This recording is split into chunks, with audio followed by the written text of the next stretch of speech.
Willie Brown. I'm gonna get Willie to come up and stand up. You stand up right here beside me, and I'll tell you a little bit about Willie. And later I'll start signing. I'll get a Daisy to catch me interpret right now. But Willie was in my basketball camp that I started for deaf kids as a little skinny 14-year-old kid at Georgia School for the Deaf. And Willie went up to New York where I started my camp for deaf kids. Willie played so well and so hard and won all my trophies, MVP, free throw, everything. And I said, Willie, I'm not going to give you all my trophies. I'm going to give somebody sportsmanship or something. So I managed to take one trophy for somebody else, but 3 times he was the MVP, and all the pros that came and worked with us really loved Willie. And he was just amazing people. Blocked Marvin Webster's shot once, and people were just amazed at it.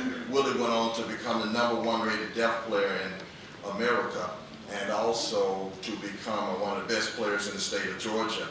And Willie had some scholarships and decided to go to Hofstra University in New York, where he was one of the first deaf players from a deaf institution that was profoundly deaf to play Division I basketball.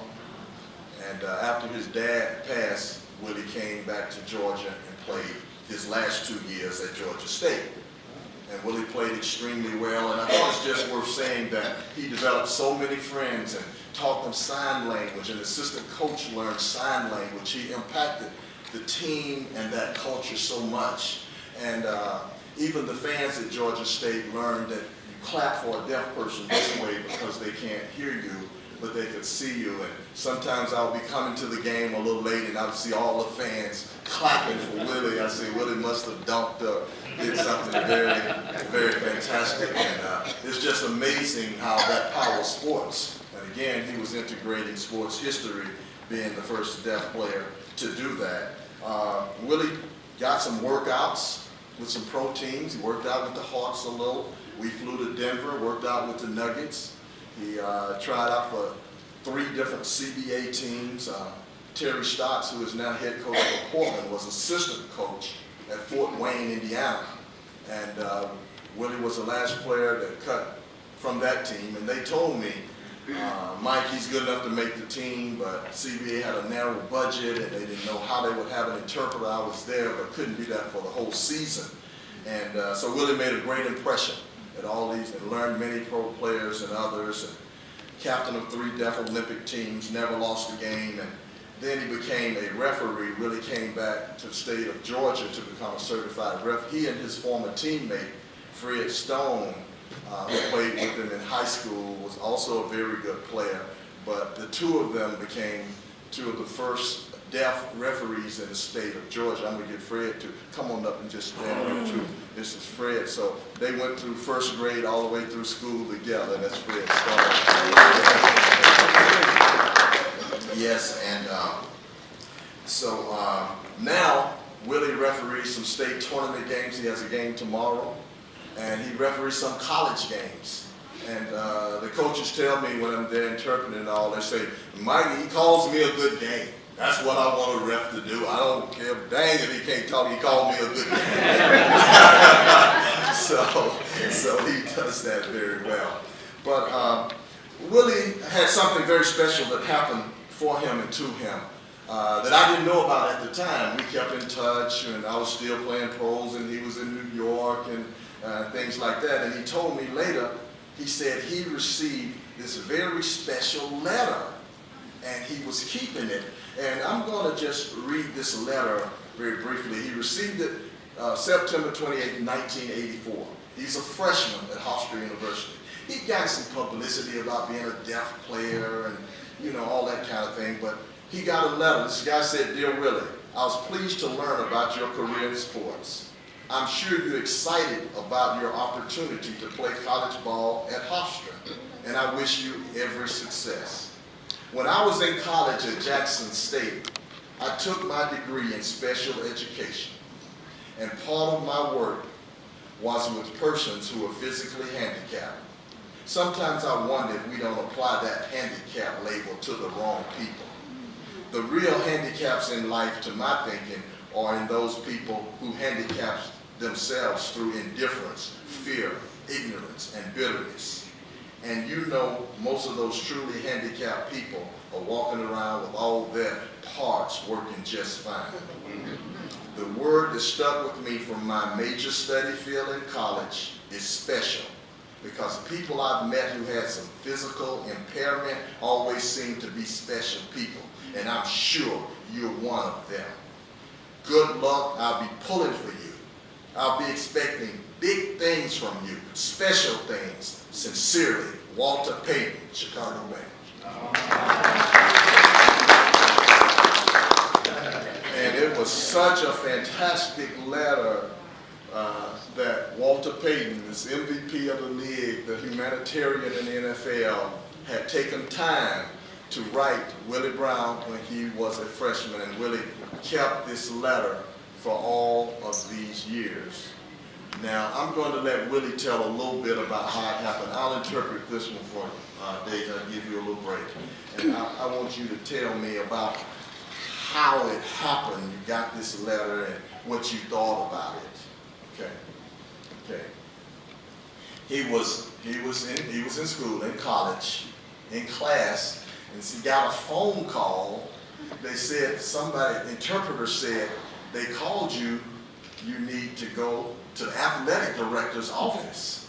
So he was walking over there, and he was really anxious. Did I do something wrong? He was really scared, and he didn't think he'd done nothing wrong. Maybe he wanted an interview, so he was really rattled about it. He went in, and then the coach said, no, this is all wonderful. Nothing's wrong. He said, so he didn't know what was wrong. The athletic director had this paper, and he was reading it, and then Willie, honest to God, in his life, a successful person sent that kind of letter to him, and he said, really? That's from Walter Payton? He just couldn't believe it. It was hard. This successful person, he wanted to really meet him. He was so inspired. Wow. He really wanted to meet Walter Payton. How can I tell him thank you? And his coach said, maybe we can get a letter later. But it was just so wonderful for him. He just kept that letter. He guarded with his life. He had never got a chance in his life to meet Walter Payton, but he kept this letter, what to do with it. So it was wonderful. It was so impressive. Really, this famous pro player, most of them just don't pay any attention to some deaf person, but he took this and brought it to him. So it just really impressed him so much and inspired him. And so that's why since then, he's kept it and treasured it since 1984, all the way to now. Would not tear it up wherever he moved. He kept it. And his kids, he taught his kids about it and showed them. And they said, really? He said, now I never met him in my life. But I hope that Walter Payton, would be proud of him.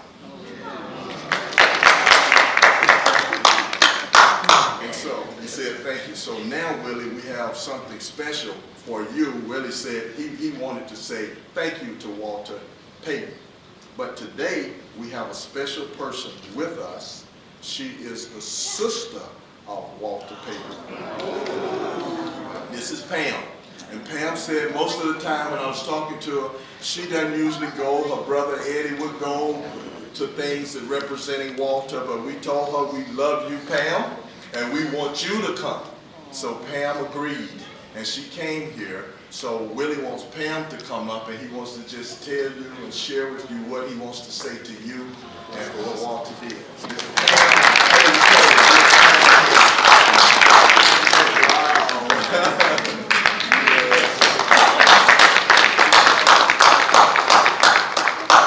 Yes, he said sorry, excuse me.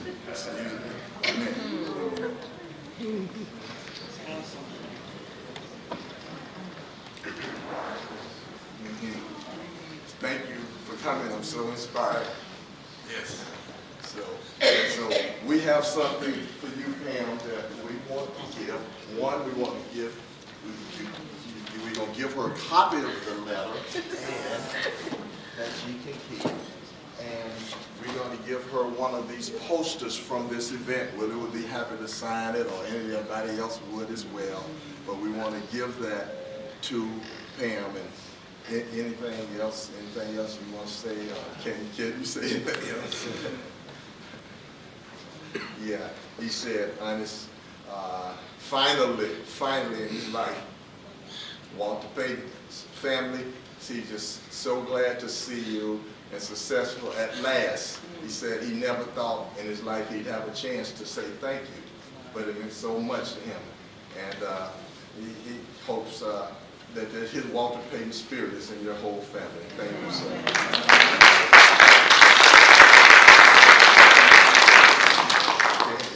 That's for you.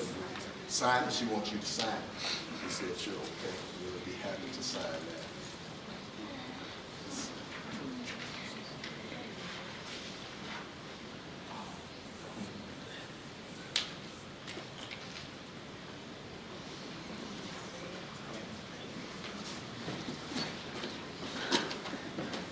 And while Willie's doing that, I actually had this as a gift to Willie. It's the frame, the original frame letter from Walter Payton, and this is an article when Willie first went to Hofstra. It talks about a deaf player overcoming his handicap.